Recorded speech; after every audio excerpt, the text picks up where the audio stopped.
नमस्कार दोस्तों। आज का हमारा टॉपिक होने वाला है लाइटनिंग अरेस्टर के ऊपर कि ओवरहेड टैंक में हम लाइटनिंग अरेस्टर कहाँ पे फिक्स करते हैं, किस लोकेशन पे फिक्स किया जाता है, इसको लगाने का पर्पस क्या है और ये क्या होता है। थोड़ा सा इसके बारे में आज जानने की कोशिश करते हैं। सबसे पहले ये जानना होगा कि लाइटनिंग अरेस्टर होता क्या है। जैसा कि इसके नाम से ही ये पता चल रहा है कि लाइटनिंग लाइटनिंग का मतलब होता है बिजली, लाइटनिंग का मतलब होता है बिजली, और अरेस्टर का मतलब होता है किसी को अरेस्ट कर लेना, पकड़ लेना। तो कहने का मतलब है बिजली को पकड़ना ही क्या कहलाता है, लाइटनिंग अरेस्टर कहलाता है। अब थोड़ा सा टेक्निकल इसको समझना है तो लाइटनिंग अरेस्टर क्या है, एक डिवाइस होता है जो बिजली को पकड़ने में काम आता है।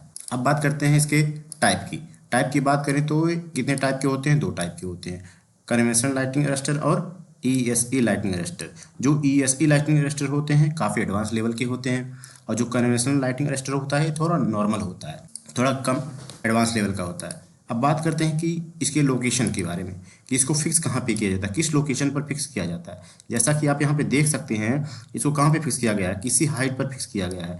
तो आप देख सकते हैं fix top of the structure height, किसी स्ट्रक्चर के टॉप पर ही इसको क्या किया जाता है, फिक्स किया जाता है। जैसे यहाँ पे बिल्डिंग के ऊपर फिक्स किया गया है टॉप पर, ठीक है, यहाँ पर भी टॉप पे फिक्स किया गया है। अब बात करने वाले हैं इससे नुकसान, इससे क्या क्या नुकसान होता है। जब बिजली गिरती है ये क्या होता है, लाइटनिंग अरेस्टर का ये काम है कि बारिश के दिनों में क्या होता है, गड़गड़ाहट होती है, चमक आती है तो बिजली उत्पन्न होती है, इससे नुकसान होता है, भारी मात्रा में नुकसान होता है। कहीं पे आग लग जाती है, कहीं पे बिल्डिंग डैमेज हो जाती है, कहीं पेड़ गिर जाते हैं, इससे भारी मात्रा में नुकसान होती है। तो लाइटनिंग अरेस्टर का क्या काम है, इसको लगाने से जो भी बिजली उत्पन्न होती है उसको क्या कर देती हो, न्यूट्रलाइज कर देती है। तो थोड़ा सा इसके प्रोसेस को समझने की कोशिश करते हैं कि ये कैसे बिजली कैसे उत्पन्न होती है और कैसे गिरती है।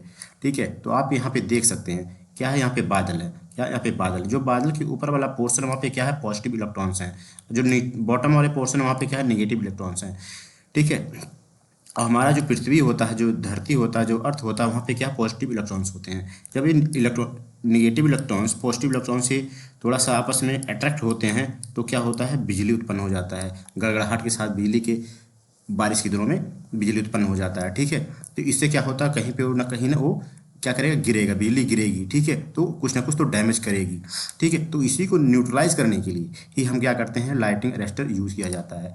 अब बात करने वाले हैं कि इसको इंस्टॉल कैसे करते हैं, लाइटनिंग अरेस्टर को इंस्टॉल कैसे करते हैं और कहाँ पे लगाया जाता है, किसी हाइट पर लगाया जाता है। ठीक है, अब बात करते हैं कि देखिए एक ही बिल्डिंग है, बिल्डिंग के टॉप पर इसको लगाया गया है। ठीक है, लाइटनिंग रॉड, ये लाइटनिंग रॉड है, ठीक, और लाइटनिंग रॉड मोल्डिंग बेस, ये इसका यहाँ पे बेस है, बेस बना कर इसको लाइटनिंग रॉड को फिक्स किया गया है। और एक कॉपर की क्या है, स्ट्रिप लगाई गई है, क्या है, कॉपर की स्ट्रिप लगाई गई है, और यहाँ पे इसको जो है फिक्स कर दिया गया है, ऐसे करके फिक्स कर दिया है। कैसे, किससे, क्लैंप से फिक्स कर दिया गया है। अब बात करते हैं इसके नीचे वाले पोर्शन की। तो क्या होता है कि ये जो ग्राउंड रॉड है में इस कॉपर की स्ट्रिप को फिक्स कर दिया जाएगा, और जैसे ही बिजली यहाँ पे गिरेगी, देखिए यहाँ पे जैसे ही बिजली गिरेगी ये क्या करेगा, कैच कर लेगा। कैच करने के बाद उस उत्पन्न बिजली को ही जमीन के अंदर लाके न्यूट्रलाइज कर देगा। ठीक है, इनहेंसमेंट मटेरियल जो होता है, ठीक है, उसको न्यूट्रलाइज कर देता है। ऐसे हम जो है क्षतिग्रस्त होने से बचा लेते हैं। अब हम बात करने वाले हैं ओवरहेड टैंक की। ओवरहेड टैंक में इसको कैसे लगाया जाता है, थोड़ा सा उसके बारे में हम बात करने वाले हैं। तो हम देख सकते हैं कि अब हम बात करने वाले हैं कि ओवरहेड टैंक के बारे में, कि ओवरहेड टैंक में लाइटिंग अरेस्टर किस लोकेशन पर फिक्स किया जाता है। जैसा कि आप देख सकते हैं ये जो पोर्शन दिख रहा है इसे बोलते हैं मैनहोल पोर्शन। ठीक है, तो मैनहोल के ऊपर ही क्या लगाया गया है, लाइटिंग अरेस्टर लगाया गया है। ठीक है, तो उसी लाइटिंग अरेस्टर का जो फ्रैंकलिंग रॉड होता है, ठीक है, उसी से फिक्स होकर ये नीचे देखिए कॉपर वायर की सहायता से ज़मीन के अंदर इसको क्या किया गया है, एक अर्थपिट बनाकर उसको कनेक्ट कर दिया गया है, ताकि जब भी बिजली गिरे तो उस अर्थपिट पर जाकर, नीचे अर्थपिट में जाके न्यूट्रलाइज हो जाए वो बिजली। तो इससे हम अपने स्ट्रक्चर को क्या कर सकते हैं, बचा सकते हैं, सेव कर सकते हैं। आई होप आपको समझ में आ गया।